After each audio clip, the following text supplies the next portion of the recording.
হতাশার সৃষ্টি হয়ে গেছে কেমন জানি, তাই না? এটা কেমন জানি একটা ব্যতিক্রমী অবস্থান। মাঝে মাঝে এর সাবজেক্ট আবার আমরা রাজনৈতিক দলীয় নেতৃবৃন্দ হয়ে যাই, কেউ কথা বলে হই কি বক্তব্য রেখে হই। এখন যে অবস্থাটা গত দুদিনে আমরা দেখলাম, কখনো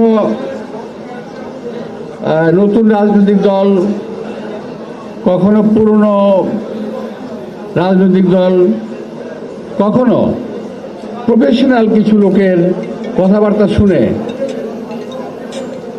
যতটুকু আশান্বিত হয়েছিলাম ততটুকু হতাশ হয়ে যাই। কেমন জানি একটা আবহাওয়া, যেটা নাকি পরিস্থিতি, যেটা নাকি বিশ্লেষণ করা খুব ডিফিকাল্ট, খুবই ডিফিকাল্ট। শুধু বলবো, যেমন আবহাওয়াই থাকুক, 5 তারিখের আগে যে পরিস্থিতি আমাদের ছিল, তা 5 তারিখ পর্যন্ত আমাদের যে পরিস্থিতি ছিল, সেই পরিস্থিতি আমার দেশে অবস্থান ঠিক থাকুক। তা যদি না হয়, এই দেশের কিন্তু অস্তিত্ব বিলীন হয়ে যাবে। আর এই দেশের অস্তিত্বকে নষ্ট করার জন্য দেশে এবং বিদেশে বহু চক্র কাজ করছে। গত 2 দিনের ঘটনা যদি আমরা অ্যানালিসিস করি, এর থেকে বহু কিছু কিন্তু বেরিয়ে আসবে। বিষয়টা খুব সহজ না। আমরা কথা বললেই একদল লোক দেশে রাগ করেন, একদল লোক বিদেশে বসে রাগ করেন। বলেন, আমি কয়েকদিন আগে কথা বলেছিলাম, সেই কথা আমি এখন স্ট্যান্ড করি, যে আমার কথা বলার বলেছিলাম, কেউ তো একমত হয় নাই, সবাই দ্বিমত পোষণ করেছে কম বেশি, সবাই কম বেশি দ্বিমত পোষণ করেছে।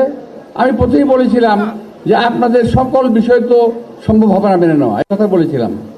এরপর আমাকে এই কথা জবাব দিতেই হচ্ছে, কারণ আমি মুক্তিযুদ্ধ করেছি। সুতরাং কেউ যদি বলে যে এই দেশটা কারো বাপের না, আমার গায়ে খুব লাগে। এই কারণে, এই দেশটা যদি আমার বাপের না হতো, এই দেশটা আমার হতো না। এই দেশটা যদি আমার দাদার না হতো, এই দেশটা আমার বাপের হতো না। এই দেশটা যদি আমার দাদার বাপের না হতো, এই দেশটা আমার হতো না। এই দেশটা যদি আমার না হতো, আমার বাপের না হতো, আমার ছেলের দেশ হতো না, আমার নাতির দেশ হতো না। সুতরাং এই কথা যারা বলেন, কথা সাবধানে বলবেন। যারা বলেন যে দেশটা কারো বাপের না, আমি বলতে চাই এই দেশটা সকলের বাপের দেশ। সেই জন্য এই দেশটা আমাদের দেশ। আমার দেশের জন্য আমি যুদ্ধ করেছি, লড়াই করেছি, আরো লড়ব।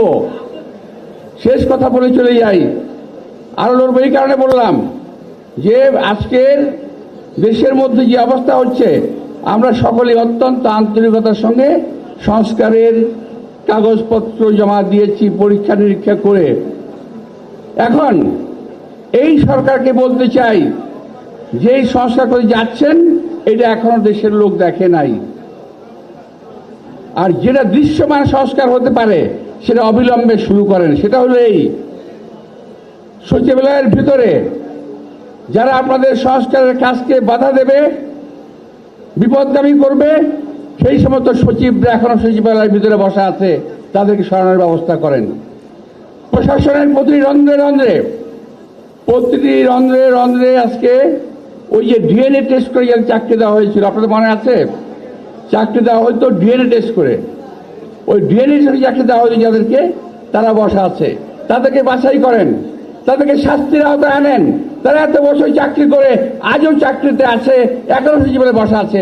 এটা কিন্তু সন্দেহের অনেক অবকাশ রাখে যে সংস্কার বাস্তবায়ন হবে কি না।